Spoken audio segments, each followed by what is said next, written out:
Hi everyone, thanks for joining. I'm just waiting for Cleanne.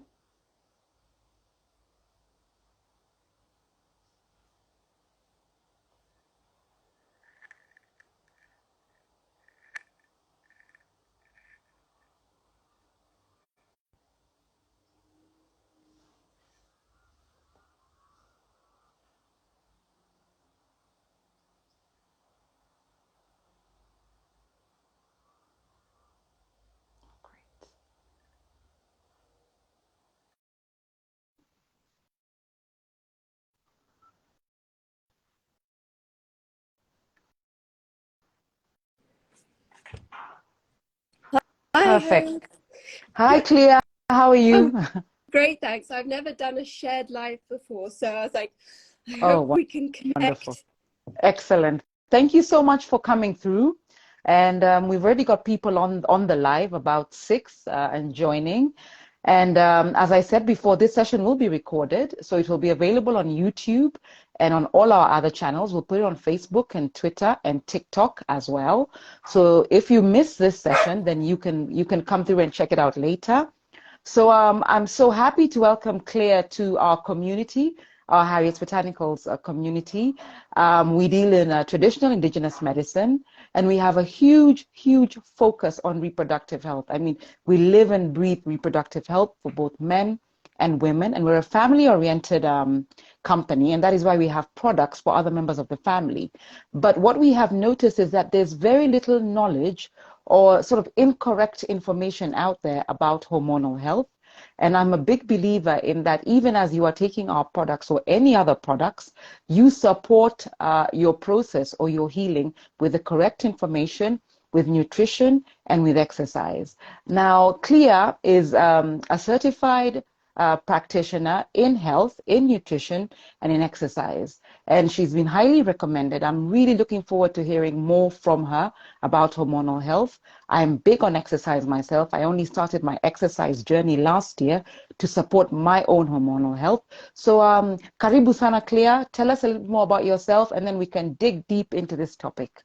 Well, thanks for that very kind introduction, Harriet, and for reaching out to me as, yeah, I'm very passionate about spreading information on women's health because, like you say, there's social media is always a double-edged sword. There's either like too much, you don't know where to start, or there's a lot of misinformation. So thanks for this opportunity. And yeah, I am a certified personal trainer. I began my journey in 2017 and I do nutrition as well. And I've always had a holistic approach because I don't think it can be me just giving you, a training program. It's so much more than that. It's what you do outside of the gym as well.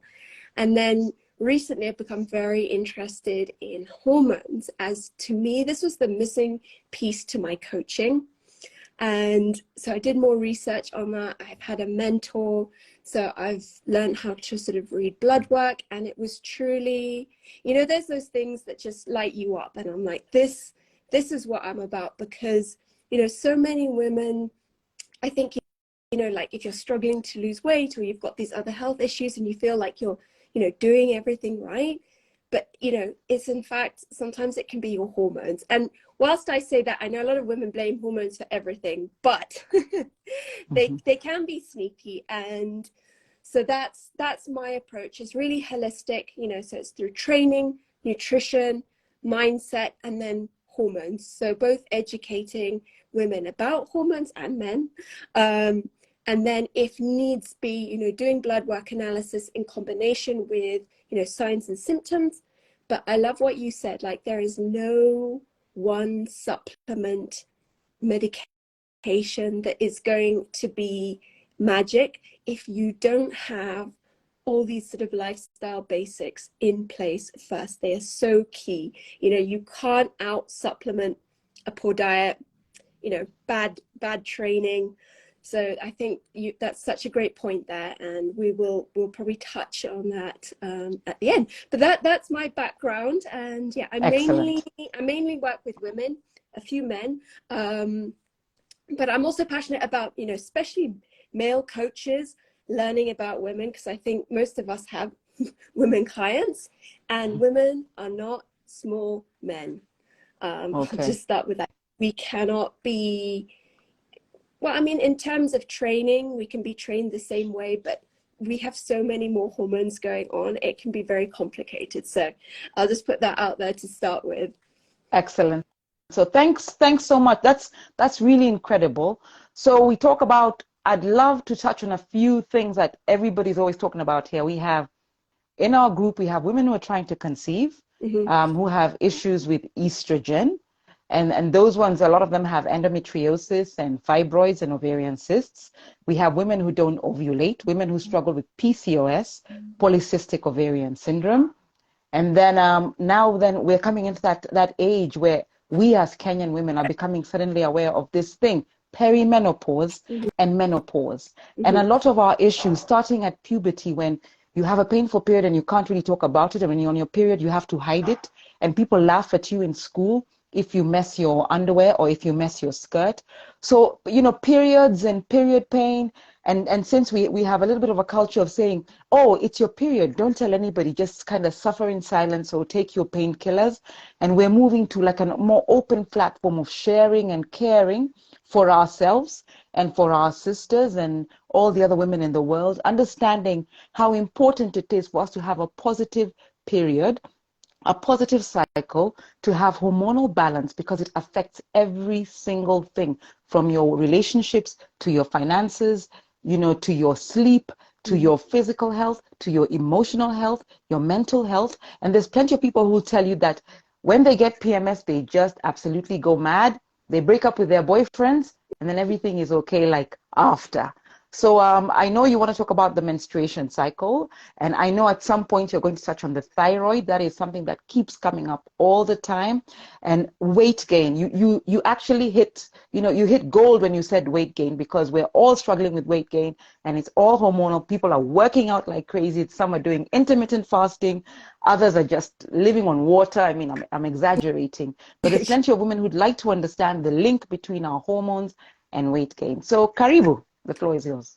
Thanks, Harriet. So I think we'll start with the basics. And for me, that is for women understanding the menstrual cycle. And whilst that might seem obvious, so many women don't understand their cycle. And this is something we call body literacy, understanding your cycle, because it is the fifth vital sign. It can tell you so much about your internal health. So if you are having, really bad PMS, that is a signal from your body there is something else going on, because all these things like estrogen dominance, hormonal imbalances are symptoms. They're not causes. So it's showing you need to dig a bit deeper to find out what's really going on.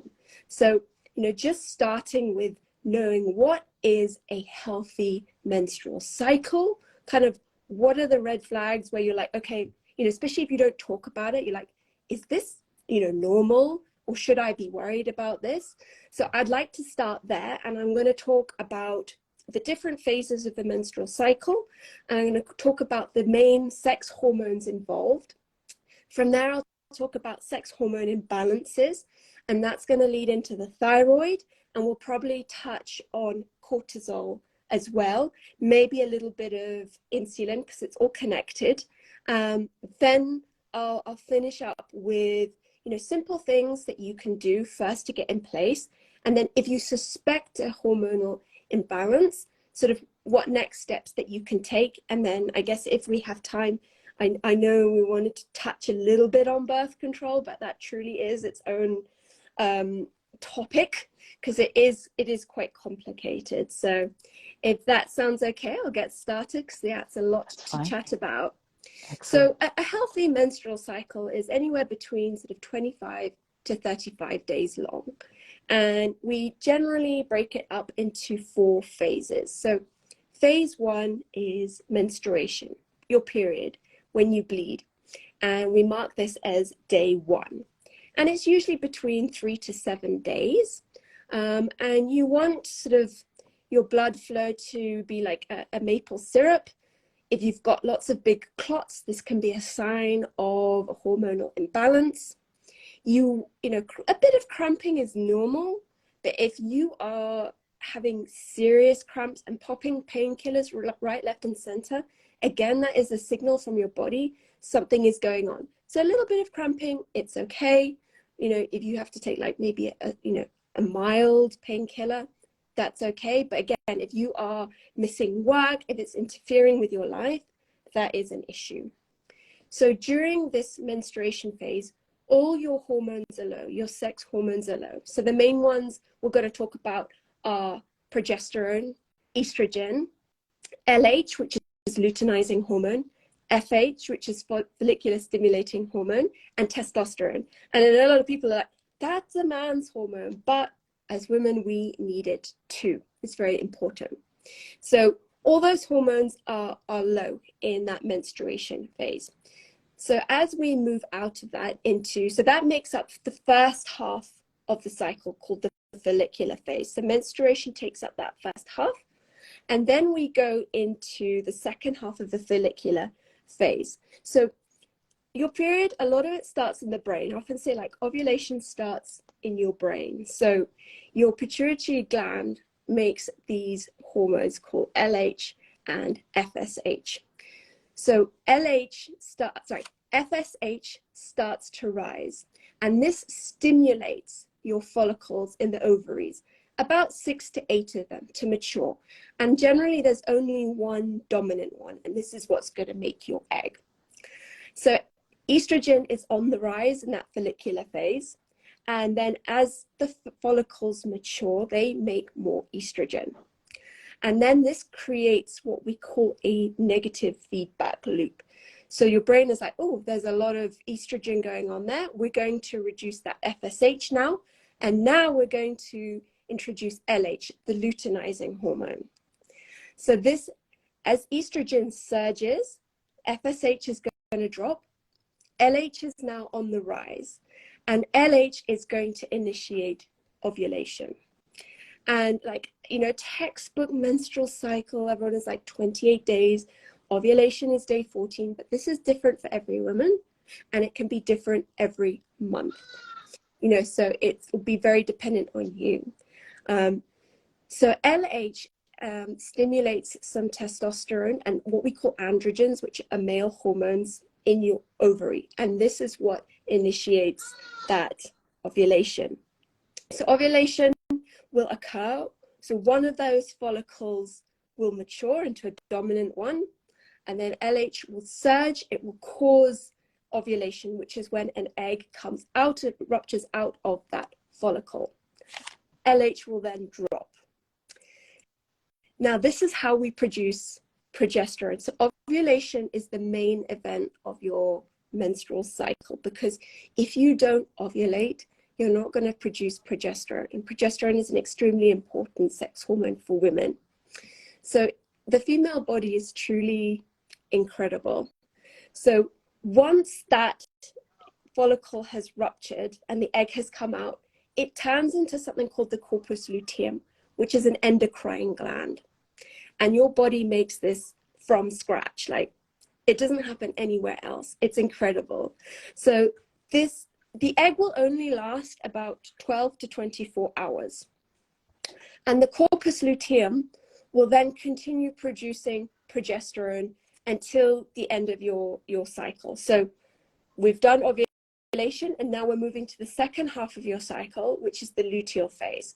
So estrogen has dropped, progesterone is on the rise, and it peaks about 5 to 7 days after you have ovulated. Estrogen will come up again a little bit, but only to about half its level as its peak in the follicular phase. And this is just helping to prepare the uterus for a pregnancy. If there is no pregnancy, progesterone is also going to decrease. And when progesterone decreases, that is when you'll experience your period again, as progesterone, and that's what will come out. That is the period. So like I said, everyone's cycle is going to be different. And I always encourage all my female clients to track their cycle. You can do it on an app. You can be old school on pen and paper. I just do it on a Google spreadsheet, but get to know your body. Like, Some women will have a shorter follicular phase. Some women will have, you know, a shorter luteal phase. But you generally want that luteal phase to be over 11 days to have sufficient progesterone for your health. Because even if you don't want a child, that is what our body is continuously preparing for. We still need that progesterone. So it's so key. And one of the best ways to ovulated is to track your basal body temperature.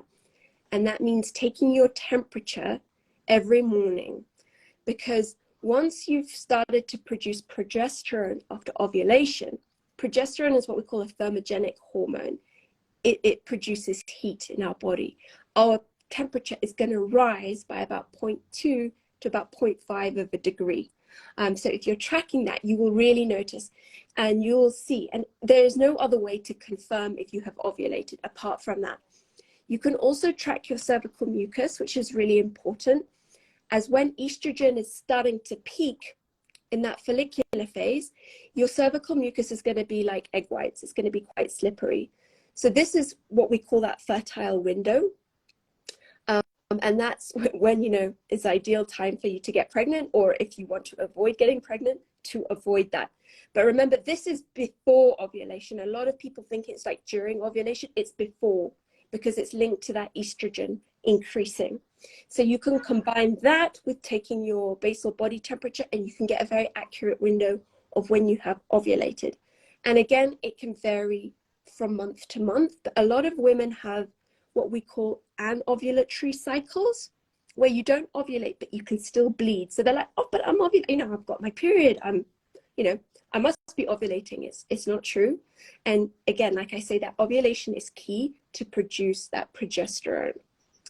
So that's the menstrual cycle in a nutshell. So, you know, if you have a very short cycle, you know, there could be issues going on there. If you have a very long cycle, you know, that can be issues that, you know, a lot of women who have PCOS have very long cycles or irregular cycles. So again, getting to know your body, it will give you great insight into if you've got, you know, hormonal imbalances going on. And as So I've got a question. Yeah, sure. Sorry, True. No. Just so that there's a question that came up, and it says, is it normal to have spotting for 2 days before your periods? Please also expand on the blood consistency. You said clotting is a sign of a hormonal issue. So I know even you talked about the very short cycles and the very long cycles, because, and then we have people who even can bleed for 21 days, people who are just bleeding and bleeding and bleeding, and then others who are spotting. I know that this spotting is always an issue. It always comes up like, I'm spotting. What does it mean? You know, should I be spotting? So that's something maybe we can talk about a little bit more. Yeah, sure. So I'll talk about the consistency of your period first. Like if you're getting big clots like the size of like a 20 shilling, that is a sign of estrogen dominance. You know, also if it looks like jam, like, you know, like a raspberry jam, again, that is a sign of estrogen dominance. You want it to be, yeah, like kind of like honey, or well, a bit runny like maple syrup. So if it's not, then that's a sign of probably estrogen dominance. And again, you want like a dark red color there. Obviously, you know, at the beginning it can be a lighter pink.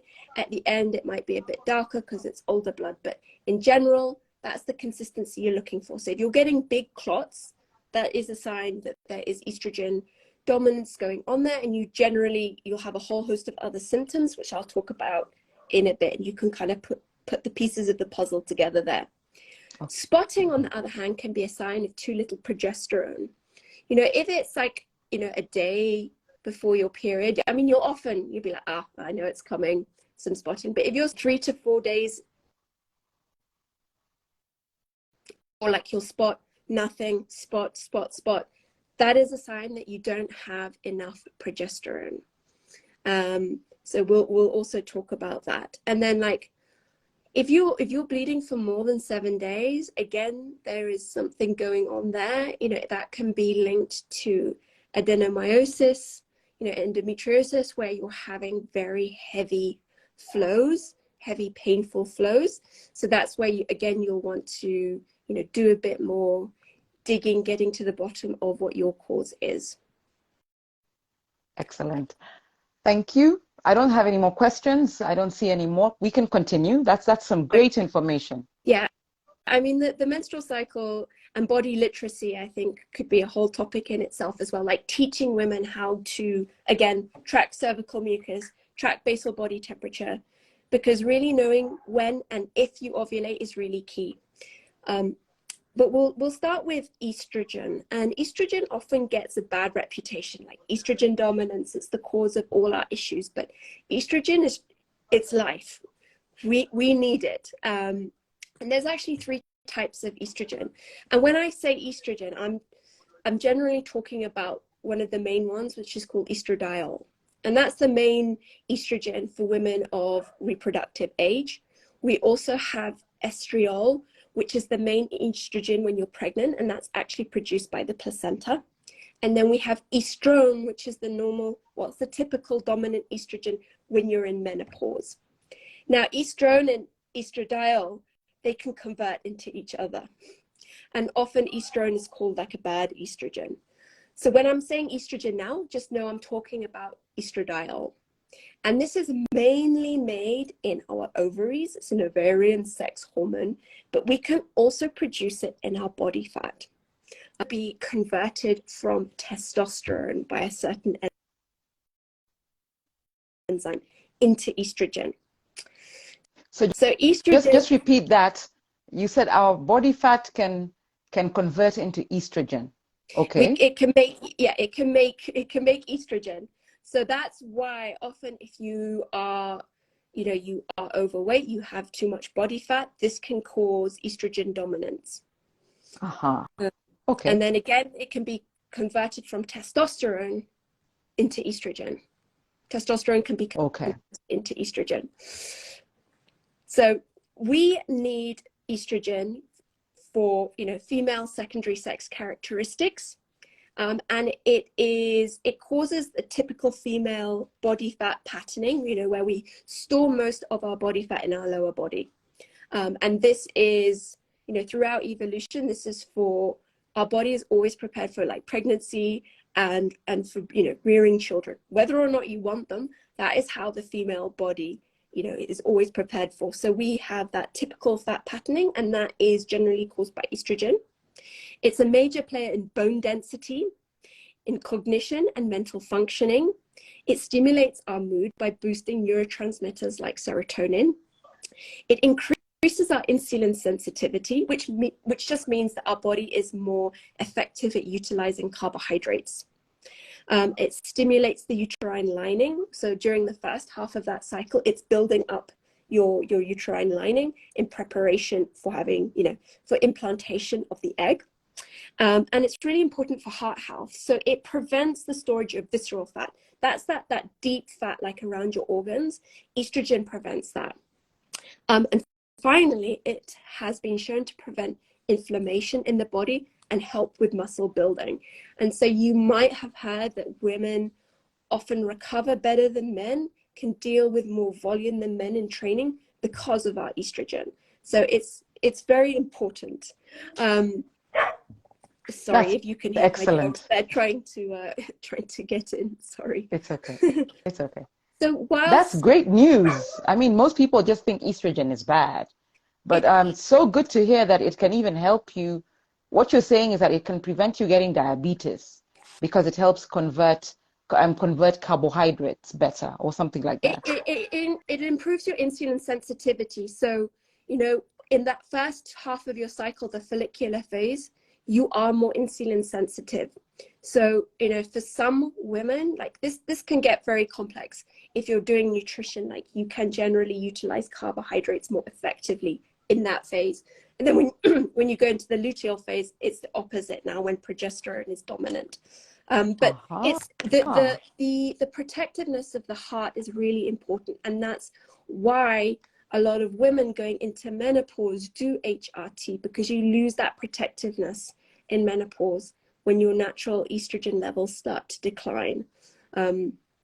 So don't just think estrogen is a bad hormone. And again, for training, building muscle, is very important. The issue is when it's out of balance. And that is what we call estrogen dominance. And there's two types. We have frank estrogen dominance, when there's just too much estrogen. Your ovaries are producing too much estrogen, or you're producing it in your body fat, and you are not detoxifying and metabolizing it properly. Then we have relative estrogen dominance, and this is when you've just got low progesterone. So by default, you're going to have more estrogen. So signs and symptoms of estrogen dominance, PMS is a big one. Like, that is a sign that you might have too much estrogen. Painful breasts coming up into your period, heavy periods, long periods, like I was saying, the clots in your periods. Again, those are all signs of estrogen dominance. So this is, again, why it's so important. I think so many women have just normalized like feeling awful, in that week leading up to their period, and then suffering from these really heavy, long periods. So that's estrogen dominance there. So I think that leads, if anyone has any questions on that so far. I don't see any questions, but yes, carry on. That's very interesting to know, because lots of people don't know that. I mean, Okay. I was estrogen dominant before. Well, this is how I came into this journey, actually, because I am an endometriosis warrior, and it's been a very long journey. Yeah. So I know I'm always thinking about estrogen. I've got too much estrogen. I'm so glad you spoke about all the other positives. Yeah. Okay. Yeah. Well, exactly. Everything in balance. It truly is. So just a couple of other symptoms. It can be like a lot of excess fluid retention can also be a sign, and then weight loss resistance. Okay. Be a sign there, and we'll get into in just a bit how everything is connected, because you can't sort of single out any one body system because they are so intertwined. And again, like I said, you want to get to the root cause, like, why are you estrogen dominant? Because like I said, it could be a detoxifying issue with the liver. It could be, your body is not metabolizing the estrogen properly. And there's some other reasons. But let me just talk about progesterone quickly. So progesterone is produced, like I said, from that corpus luteum when you ovulate. So if you're not ovulating, you're not going to be producing enough progesterone. And one of progesterone's main benefits is calming the nervous system, promoting sleep. Wow. It is the Zen hormone. It also has like anti-androgen, so that's like anti-male hormone properties, because progesterone is really interesting. There are different receptors in our body, and the progesterone one is similar to 4 other ones. So this is how it can be very involved in water retention with the androgens, those male hormones as well as cortisol, which is the stress hormone. We'll talk about that, and its own receptors. So it can actually fit into 4 of them, which is good and bad. We'll get to that in a bit. It stimulates hair growth. So, in pregnancy, everyone has lovely hair. It supports your thyroid. It's basically, it sort of does everything that estrogen doesn't. They kind of balance each other out. And then, of course, it holds and nourishes a pregnancy. So, if you do get pregnant, progesterone is going to support your pregnancy and that pregnancy throughout. So now, if you have low progesterone, the symptoms are going to be quite similar to estrogen dominance, so that you're going to have those prolonged bleeding, heavy bleeding, irregular cycles, that spotting I was talking about. You can experience that. You can be very moody and emotional. Again, that weight loss resistance. Poor sleep is a really big one. So, if you've ovulated and you're producing a good amount of progesterone, the second half of your cycle should have some good sleeps. And if you're not even tracking your cycle or know where you are in your cycle, you might not correlate that. But if you are, you'll be like, oh yeah, I do have good sleeps in my second half of my cycle. And then finally, migraines and headaches can be another symptom. So a lot of women report like serious migraines around their period. So if you've ever experienced that, that can be a sign of low progesterone. Okay, there's one question. Would you recommend DIM plus? I'm not sure what that is. Any idea? So, yeah, it's a very common supplement for estrogen dominance. But you, again, like if you've listened to this, you're like, oh yes, tick, tick, tick, I've got estrogen dominance. Don't just go and take DIM. There could be so many other reasons involved. Like there are certain ways that estrogen is detoxed in your body. There are different pathways. I don't think we have time to go into them all here, but you've got to find like which of those pathways for you is struggling, because DIM will not target all of them. So you need to find out like which one. So again, you know, I love to say like test, don't guess, you know, just because you're like, okay, signs and symptoms are very important, but you would want to back that up with blood work and to work with someone who can read it for you, so you're not just wasting your money on these supplements. And like DIM is, you know, it's generally up there, and it is helping with that metabolism, excretion of the estrogen. So with estrogen dominance, what can happen is, you know, if your liver is not functioning well, you won't be detoxing it well. And if you are someone who doesn't have bowel movements every day, that's also going to be a major impact, because that's how you get rid of estrogen metabolites. Because if you are not pooping every day, your body can then put together the estrogen again, and it goes back into your body. So it reabsorbs. And it's reabsorbed and it's back there, and that's, you know, another leading cause. So, you know, liver health, bowel movements, supporting your detox pathways. And detox pathways, I'm not talking about drinking green juice.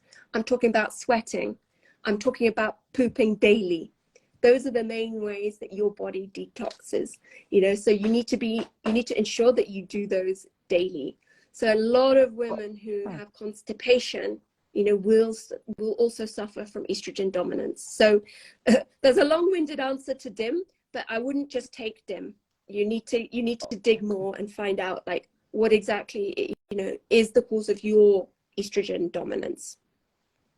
Excellent. So Yvonne Combe saying, can this live be saved? Yes, this live will be saved. We'll put it on Facebook immediately we save it. We'll also put it on YouTube so that we can reach out for it, or you can get it anytime that you want. And we put it on Twitter and we put it on TikTok. Thank you. Okay, we can carry on. I'm hoping you have more to tell us. Oh gosh. Because this is very interesting. So now we're going to go okay. into the thyroid, which is something I'm very passionate about. I have Hashimoto's, which is an autoimmune thyroid disease. And I just routinely did blood work last year and found out that I had it. I luckily wasn't suffering from a lot of the symptoms. So yes, thyroid is very near and dear to my heart. And women are much more likely to suffer thyroid diseases than men because of all these hormones that we have, and their sort of the interplay between them. So for women, I always encourage you to understand your thyroid. And again, as women, we're generally looking for some form of fat loss, and your thyroid is the master controller of your metabolism. So if your thyroid ain't happy, it can be extremely hard for you to lose weight. Your thyroid also controls your temperature. It controls growth, heart rate, so many things. So it's a very important one to understand. So it's a gland here shaped like a butterfly in the lower part of your neck. It's quite a big gland, and it produces thyroid hormones. So again, in the brain, we have the pituitary gland, the same one that's producing your LH and FSH. And it produces a hormone called TSH, which is your thyroid stimulating hormone. And then this tells your thyroid to produce we'll keep it simple, two thyroid hormones, T4 and T3. So that's thyroxine and triiodothyronine. Okay, so if your body senses you do not have enough of the T4 and the T3, your TSH is going to increase to tell your thyroid to produce more of those hormones. So it's, again, our body is full of these negative feedback loops, you know, just like with the FSH. So when those thyroid hormones are, you know, there's enough for your body, TSH levels will drop. This is why doctors often look at that TSH to see if it's high or low to diagnose hypo or hyperthyroidism. We'll get into that, don't worry. But you cannot, TSH alone is not useful. So T4 is our inactive thyroid hormone. So about 80% of the hormones in the thyroid gland produces are T4. So it's inactive.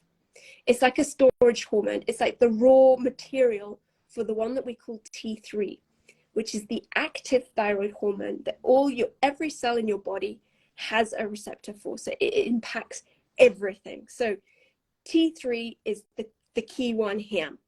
And now I'm going to talk about free T4, free T3. So free T4 means the thyroid hormone available for your body to use. You have total and then free. So total means it could be bound somewhere by certain proteins. So we want to be looking at free. And now the free T3 is converted from the T4, mainly in your liver and in your gut. This is why gut health, liver health are absolutely key to hormone health. So just let that sink in there. That's where okay. So I think you might have to just repeat from the T4 to the T3.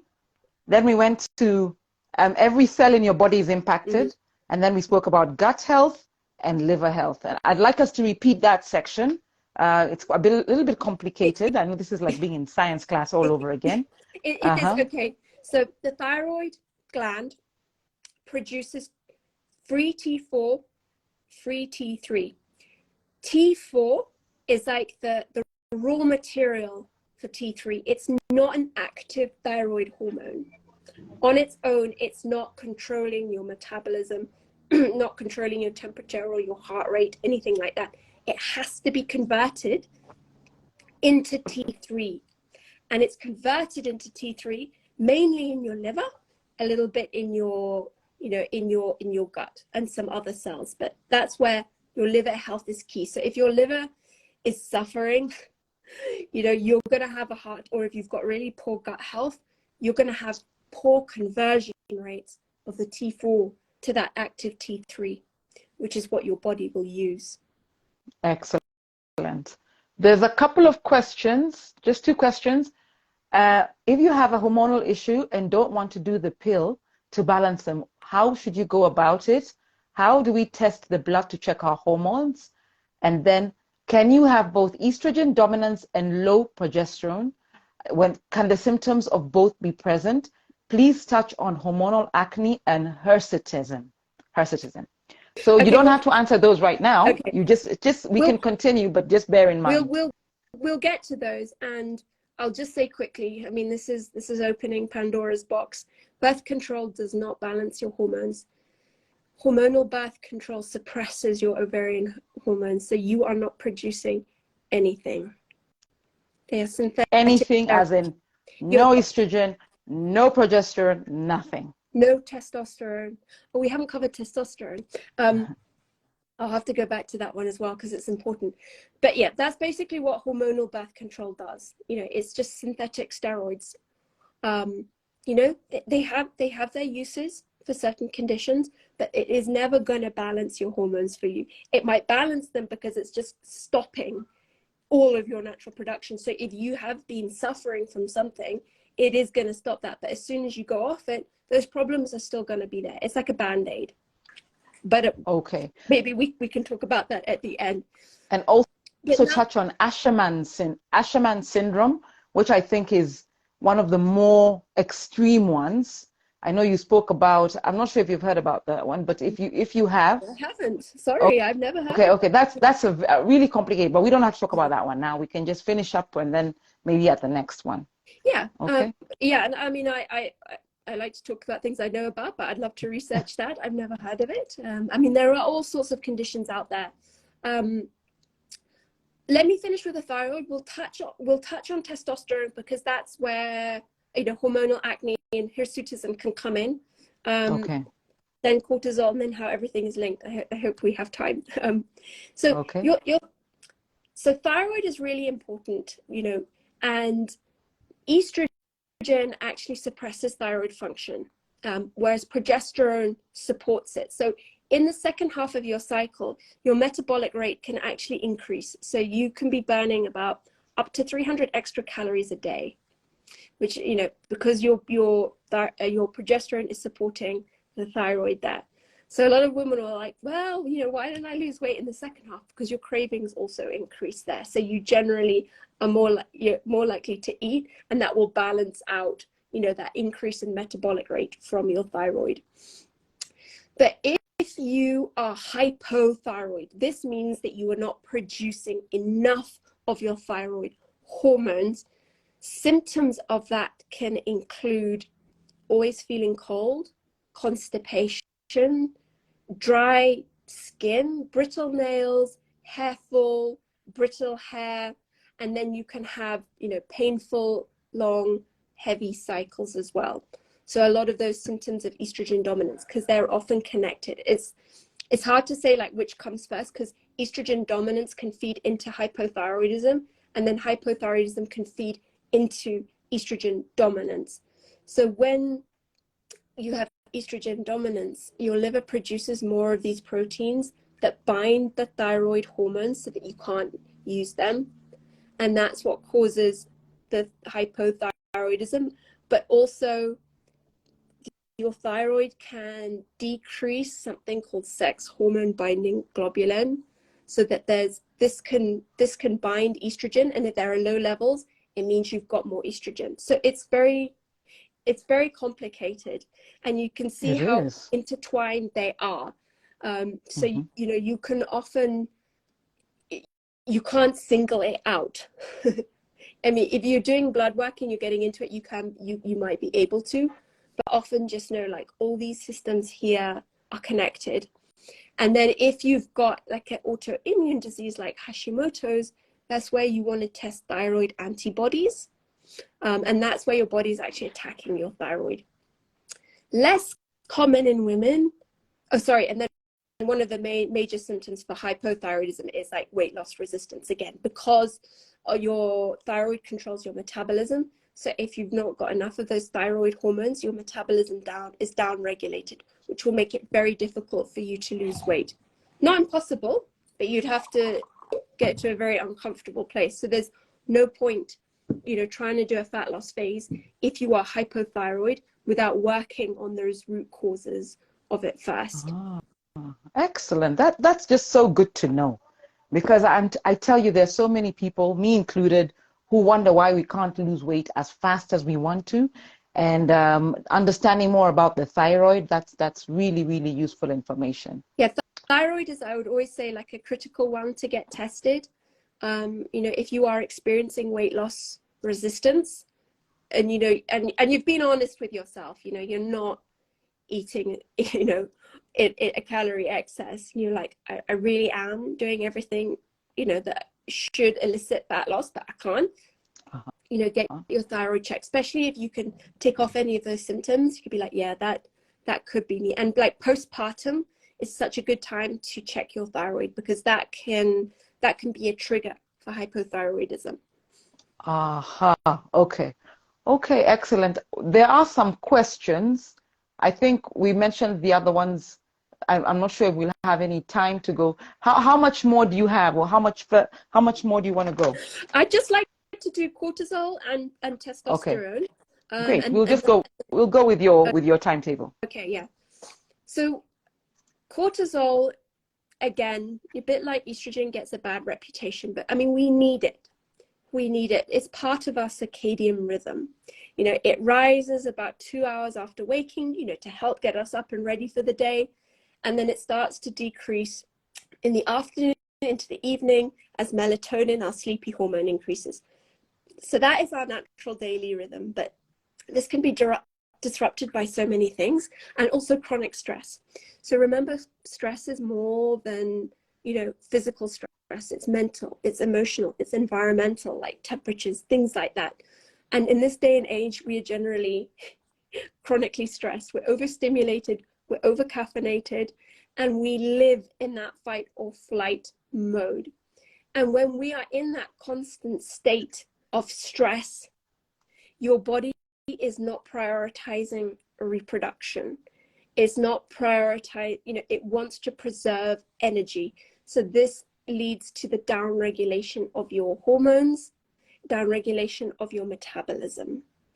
So chronic stress is never a good thing, and it can in turn feed into all of those conditions, and in itself can cause hypothyroidism. So like crash diets is a form of stress, overtraining is a form of stress, and this can all cause again that weight loss resistance.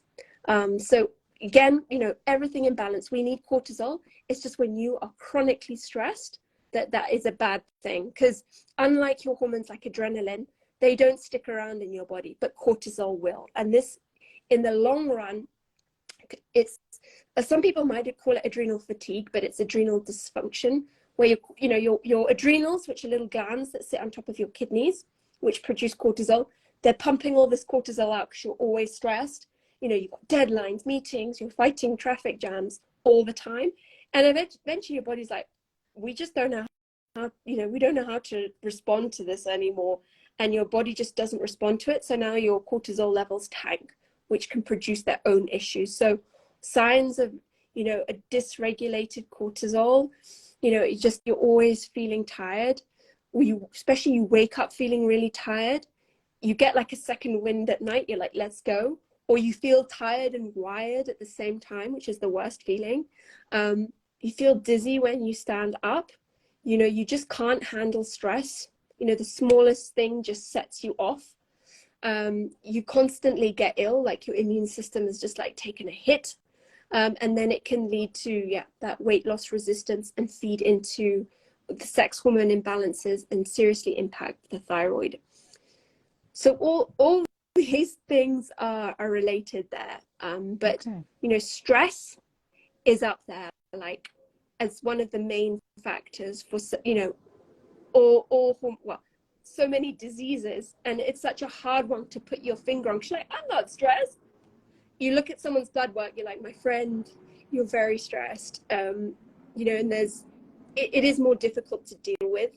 But often like that can be like such a great place for people to start, is work on your stress. Because even though like you can't, it's hard to single out any one system, but if you work on one place, it's going to have positive impacts on everything. So, just working on your stress is going to have such major benefits for you. Wonderful. So where can we test? You talked about blood work to test for hormones, and talk about testing for the thyroid as well. Could you just say what kind of tests we should be looking to do? Sure. So sadly, blood testing here is so expensive. It's very expensive. It depends on your insurance as well, if they'll cover it.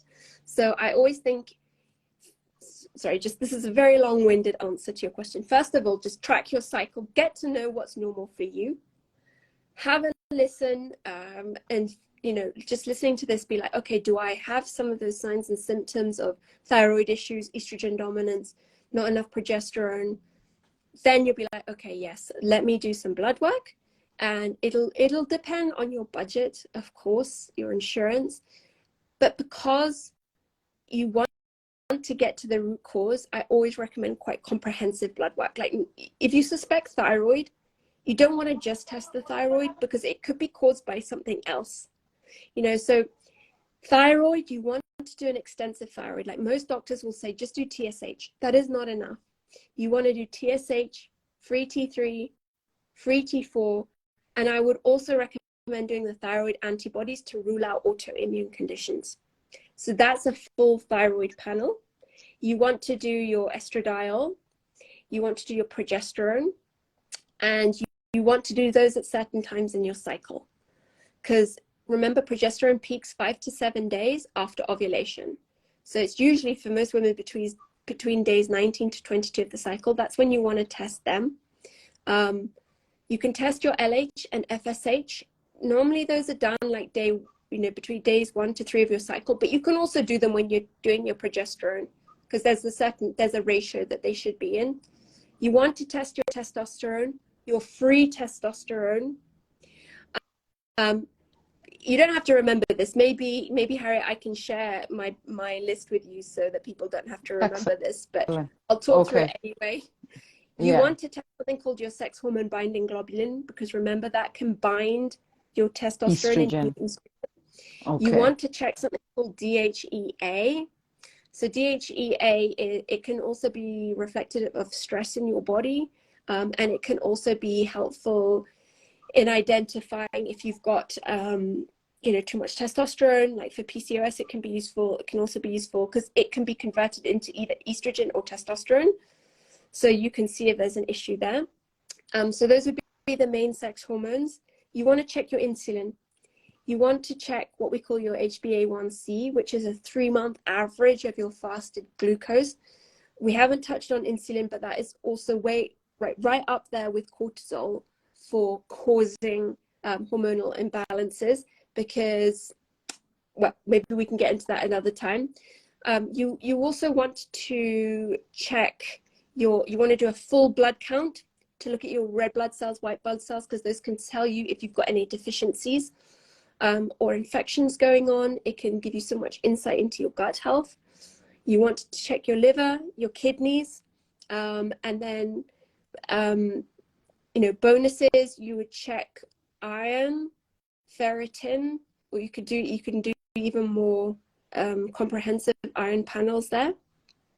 You Okay. can check your vitamin D3. That is really important because most people are low in it, and it's very important for your sex hormones and hormonal health in general. Sorry, and you want to do a lipid panel, so your cholesterol, see what that's doing. Because actually being hypothyroid can cause high cholesterol. So just putting that out there, it's quite interesting. So a lot of people are like, oh, I've got high cholesterol. And you're like, what? Oftentimes it's genetic, but it can also be caused by hypothyroidism. And then you can also check your vitamin B12, especially if you're vegetarian or vegan, you want to check that. Okay, so I have a comment. I lose sleep and I'm constipated during ovulation till my periods come. These symptoms stress me a lot. What could be the problem and what can I do? There's another person who's just said or asked, if you have irregular periods, when is the best time to do these tests? Now, I understand that we have actually run out of time. It's okay. What I'd suggest is if you you, have time. you can answer the question. Oh, I have the time. I have the time. We can carry on. So, and what I'd like you to do is maybe in the comment section, put your website or any way you'd like to be contacted for anybody who'd like to come and speak to you about something more comprehensive. What I would say to our followers is this is really just the beginning of us, sort of like, as we said, we opened Pandora's box. Now we are unraveling Pandora's treasures. We're finding out more about ourselves, more about our hormones. Am I estrogen dominant? Is there a problem with my thyroid? Is there a problem? Why does this happen to me? Do I sleep well? Am I stressed? What about cortisol? So it's a lot of information to take in all at the same time. But it's just a reference point that we're starting our own personal journey. At Highest Botanicals, we're big believers in you taking your life and your health, or your health, which is your life, into your own hands. And, as a woman, looking at everything that's going on with you, so you can actually have the best life possible. So yes, carry on.